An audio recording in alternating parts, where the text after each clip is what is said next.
Setelah melalui diskusi kelompok, saya kemudian mencari jurnal pertama saya yaitu yang berjudul A Comprehensive Review of the Maillard Reaction in Solid Pharmaceutical Dosage Forms, a Focus on Lactose, dengan peringkat Q1.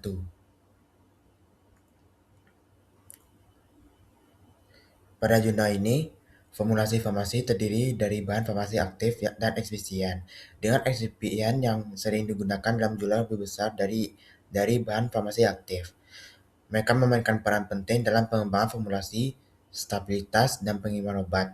Eksipien farmasi mengacu pada zat yang ditambahkan ke formulasi selain bahan farmasi aktif yang telah dievaluasi sebagai aman, terutama berfungsi untuk meningkatkan sifat formulasi, seperti membantu pembentukan tablet, meningkatkan pembubaran dan penyerapan obat, meningkatkan kepatuhan pasien, meningkatkan bioavailabilitas, dan memastikan stabilitas dan keamanan selama penyimpanan dan penggunaan. Reaksi Maillard sangat penting dan sering ditemui, terutama terjadi antara eksipien gula produksi seperti laktosa, glukosa, maltosa, dan bahan farmasi aktif yang mengandung gugus amino. Reaksi ini tidak hanya dapat menyebabkan degradasi bahan farmasi aktif dan pembentukan kotoran, tapi juga sering disertai dengan perubahan warna yang terlihat dan bahkan produksi spesies beracun, sehingga secara serius membahayakan stabilitas, keamanan, dan kemajuran terapeutik produk farmasi.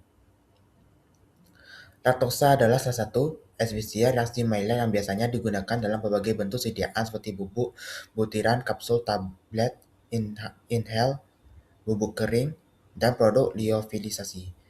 Namun, laktosa dapat berpotensi mengalami reaksi Maillard dengan susu amino dalam bahan farmasi aktif, yang mungkin menyebabkan degradasi bahan farmasi aktif, perubahan warna, pembentukan pengotor, atau bahkan penonaktifan.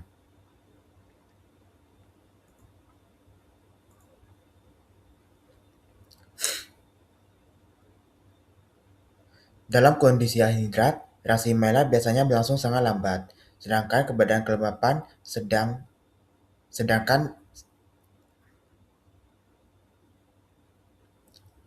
pada kondisi anhidrat, reaksi Maillard biasanya berlangsung sangat lambat, sedangkan pada kondisi kelembapan yang sedang dapat secara signifikan dapat meningkatkan reaksi.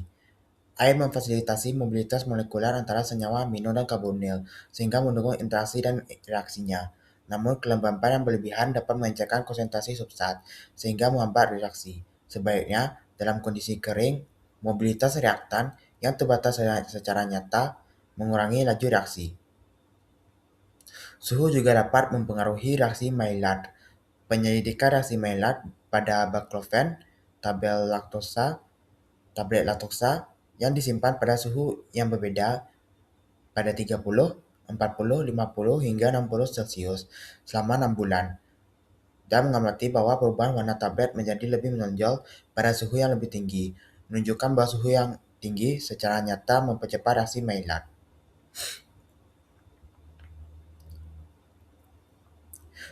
Terjadinya reaksi Maillard pada sediaan obat mengandung laktosa, serta bagaimana peningkatan suhu dapat mempercepat perubahan warna tablet. Gambar ini ditunjukkan bahwa ketika suhu meningkat dari 30 Celcius menjadi 60 Celcius, warna tablet berubah secara bertahap dari krem pucat menjadi coklat gelap. Perubahan warna tersebut merupakan indikasi terbentuknya produk reaksi Maillard, yaitu hasil reaksi antara gugus karbonil dari laktosa sebagai gula produksi dan gugus amina dari bahan aktif obat. Dan bagian bawah tersebut menjelaskan bagaimana mekanisme sederhana dalam sediaan farmasi obat. Tablet mengandung laktosa sebagai eksipien dan bahan aktif yang memiliki gugus amina. Ketika kedua komponen tersebut berada dalam satu formulasi, gugus amina dalam obat ya, dapat bereaksi dengan gugus karbonil dari laktosa melalui reaksi Maillard. Reaksi ini menghasilkan berbagai produk antara produk akhir yang berwarna, sehingga menyebabkan perubahan warna tablet menjadi kekuningan hingga coklat.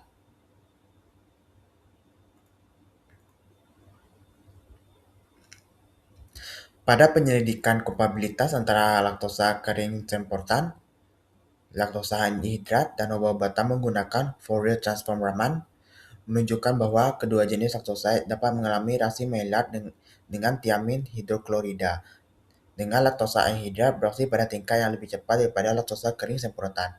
Higroskopisitas laktosa anhidrat yang lebih tinggi dapat berkontribusi pada peningkatan laju reaksinya. Penyerapan kelembapan yang kuat memungkinkannya untuk lebih mudah menyerap air sekitar, mendukung pembentukan gugus karbonil reaktif yang diperlukan untuk reaksi Maillard. Selain itu, laktosa anhidrat menunjukkan kompresibilitas yang lebih baik, yang mengarah pada kekerasan tablet yang lebih tinggi dan kontak lebih intim antara bahan farmasi aktif dan laktosa, sehingga mempercepat reaksinya. Sebaliknya, air kristal dalam laktosa monohidrat umumnya stabil dan terlibat minimal dalam reaksi Maillard.